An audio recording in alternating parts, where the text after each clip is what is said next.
Hi, Reverend Amanda here. I am going to pick up where I left off on the previous videos, and I've been discussing numerology. And we have been going from a date on the calendar. I just picked a date that equaled number 1, so I can take you on the cycle of numerology from 1 to 9. That is the cycle of numerology. It goes as a single digit number. It goes from 1 to 9, and then you go from the 9 and you start right back over going from 1 to 9. If you haven't seen any of the previous videos, we do not use 0 in the type of numerology that I do, because if you add any two numbers together, the likelihood of you getting 0 as an answer is zil to none, like maybe 1.1%, because of the fact that the only way you can get a 0 is if you add 0 plus 0. And we only use whole digit numbers in numerology. We don't use fractions, and we don't use negative numbers. We only use between 0 and infinite. So if you're adding any type of digit together, you're going to condense it down until you get to a single digit number somewhere between 1 and 9.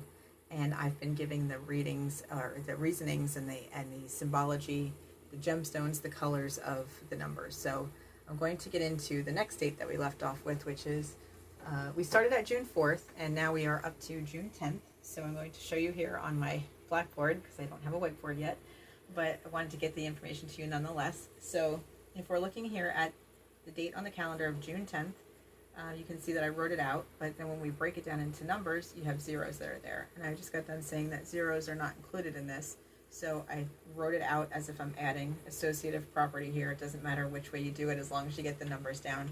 So I took 6 plus 1 plus 2 plus 2 plus 5. If you add that, it's 6 plus 1 is 7, plus 2 is 9, plus 2 is 11, plus 5 is 16. And that's still a double digit number, so we need to break it down into single digit. We've got 1 plus 6 equals 7. So that is how the universal energy of June 10th is vibrating at a 7 energy, numerologically. I'm going to break down what that means for you now. Just wanted to see how we get to it. So I have my notes here broken down into several different areas. I've been forgetting to give you guys some of the colors or the gemstones on the first few. I apologize. I'll go back in and write them in or edit them there somehow, just so you have them. But I did catch up on the following ones. So the colors that are associated with number 7 are all shades of pink, but more so the bright pinks that go along with the more vibrant, more deeper pink. I'm not going to just say hot pink, because that's not the only color, but it is the more bright and vibrant colors of the shades of pink. And it could really be any shade of pink, but the darker, the brighter, like those kind of more like eye-catching neon-y colors, like those are really the ones that kind of vibrate more so with the number 7. And then of course we have, which I always think about since I was a kid, is like the king wearing his royal robe, and it always being like showing kings wearing purple. So for whatever reason, like that velvety color purple, that plush color, and it's all shades of purple. So it's anything going from lavender to royal purple to bright purple to eggplant, like anything and all in between. I mean, just beautiful, beautiful shades of purple. That's all associated with number 7. As far as gemstones and crystals, clear quartz, as I've said before, has been the gemstone that has pretty much worked for all numbers. It is one of the most healing and acceptable stones that can be placed with any other stones as you're doing gemstone work. But if you really don't know what color to wear, or you want to wear a gemstone and you don't want to have to change it every day, or you don't have to do something with it, if you just wear clear quartz crystal or clear quartz, that is really good, and it works with every single day of numerology. So you can wear it every day if you so choose to. And if you do feel like wearing different color gemstones and getting into it, the gemstone that's associated with the day number 7 is rubellite. That's one of them. And then some of the other ones here are cat's eye and moonstone, with number 7, which is ruled by Neptune. So I'm going to give you some qualities and some characteristics of number 7. As I was sharing in a previous video with number 5, in the work that I do, people typically come into my life or come to me because of, well, they come to me for various reasons. But a big part of the reason that they come to me when they do is typically they're going through one of three numbers. And it's either a 5-year, a 7-year, or a 9-year. And the 7-year is not an easy year to go through if you're not born under it. It is highly spiritual, highly analytical, and it really makes you dig deep into your psyche and into the person of who you are and how you operate on a daily basis. Let me jump into it. You'll understand in a minute here. Okay, so back again to my cheat sheet. As we're working our way up our chakras, if you see my girl back here, we're now working our way up through the chakras. So if we're on number 7, we're actually functioning at the crown chakra. And the crown chakra is the one that connects us to universal energy, connects us to spiritual energy, allows us to connect to that metaphysical space, if you will, allowing us to get a much deeper understanding of the conscious and the subconscious. And I say that because the conscious side of things is the intellectual side of things, and the subconscious side of things allows us to go deeper into that psyche, into the superconscious, conscious, and the subconscious. So for this, besides being highly intellectual or deeply mystical or deeply spiritual, philosophical, it's hard. So when you go through a day number 7, there's things that are happening on a more spiritual level, on a deeper analytical level, on a more mystical level, on a more universal sense, where we might be out in the universe dealing with things. I mean, let's think about it. I mean, I'm sure we could go back and find some of these dates that some of these spaceships, listen to me, but one of the, the rockets and things were launched from NASA or Kennedy Space Center and things like that. I'm wondering if some of these things were done on days that were vibrating at a number 7, because it's wanting to explore what's going on in the universe. It's wanting to understand what's going on in the universe at a much more computated, analytical level that's going on within the brain.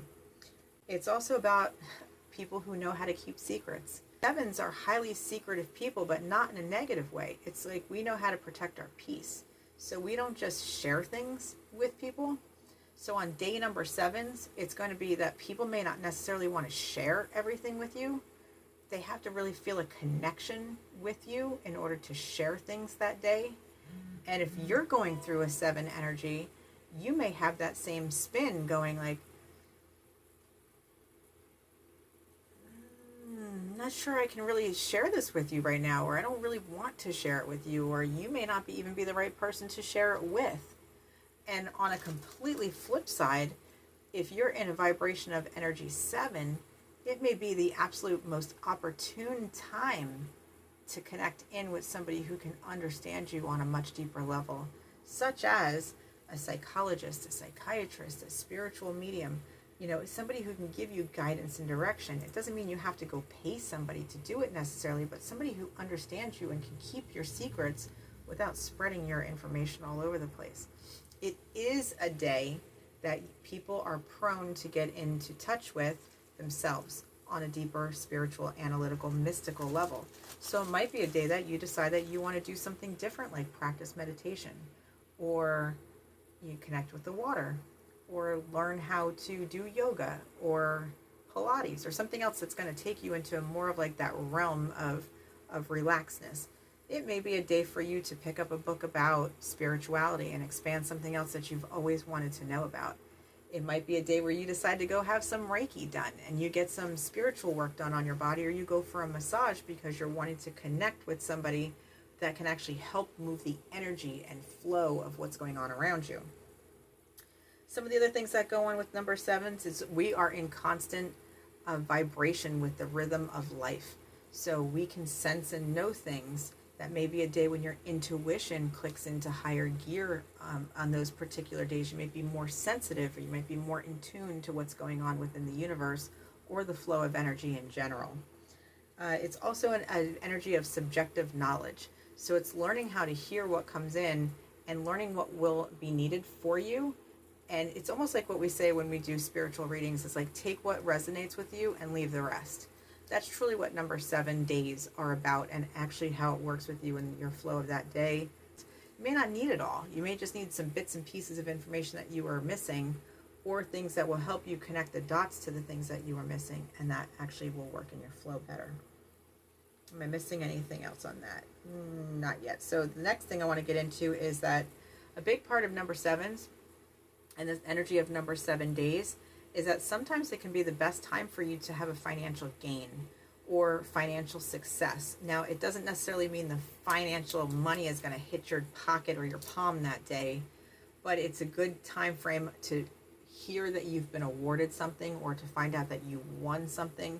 Again, it may not be the actual day that you get the resources in your hand or whatever that financial gain or success may be. It may not be the physical day that you attain it, but it's the day that you would find out that you got it. So if, let's say, you're a business owner and you're applying for grants, or you're applying for credit, or you're applying for a mortgage, or you're, whatever it may be, you buy a lottery ticket.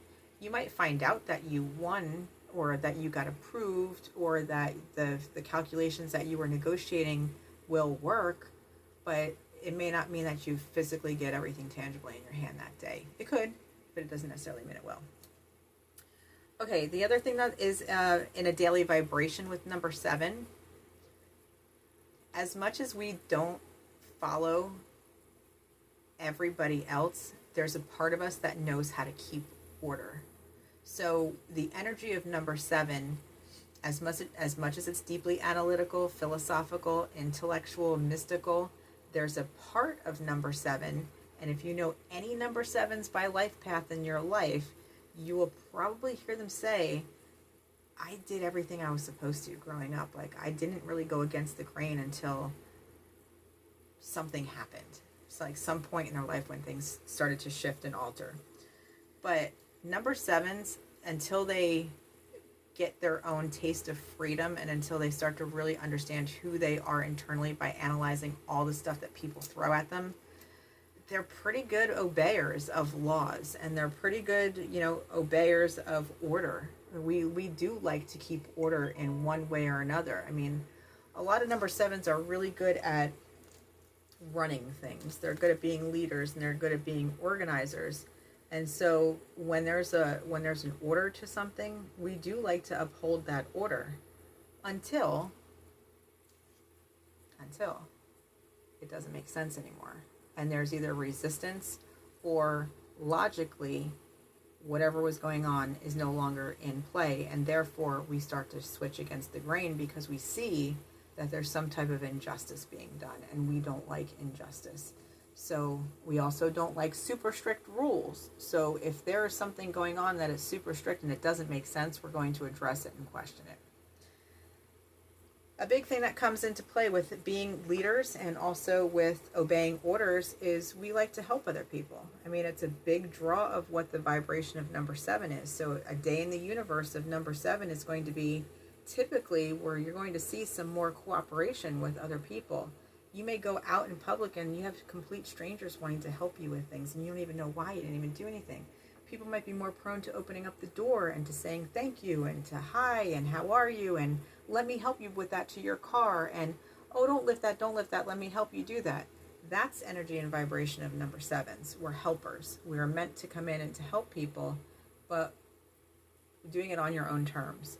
So know that cooperation is a big part of it. Obeying orders, but a big part of us and why we're here and the energy of number 7 is teaching others. Surprise, surprise, right? That's what I'm here doing now. It's what I've been doing for a number of years, but educating others, teaching others, leading by example, showing people how things are done because we can teach in what we're doing. So we bring a lot of help to other people because we understand it, and we have literally stumbled through a lot of the things on our own to become the expert at what we've had to experience so that we can help others. It's part of our mission. So when you go through an energy of a number 7 in the day, that if you're more prone to wanting to be the teacher or be the one who listens and gives advice or cooperates with law, this is all according to number 7. I almost forgot a couple extra keywords with number 7. So a couple other things that comes up with vibration of number 7 is reflection. So as I was telling you, we're deeply analytical people. We go in through the subconscious and the conscious and the superconscious within ourselves and within others. it causes us to have a lot of reflection onto things. The other thing is resting. We're very much into being able to rest when need be and knowing when to rest, and also dealing with health issues. And then the other thing that's associated with number 7 is vacations. So there's those vacations that are to the long lost cities of the places that we are or have been drawn to our whole lives. So when you hit the energy of a 7 on a particular day of the calendar, you may start having a longing or a desire or a fantasy come to you about where you would like to go explore in the world, and say, oh, I wonder what it would be like to go travel to, Spain, or I'd like to go see what it's like to go to Bora Bora. I want to do a little research. Maybe let's go on for a vacation there this year. Those things kind of come into play too when it comes to number 7, because we like to expand our mind and really explore where we can be on the globe and in the universe. There you go. Namaste.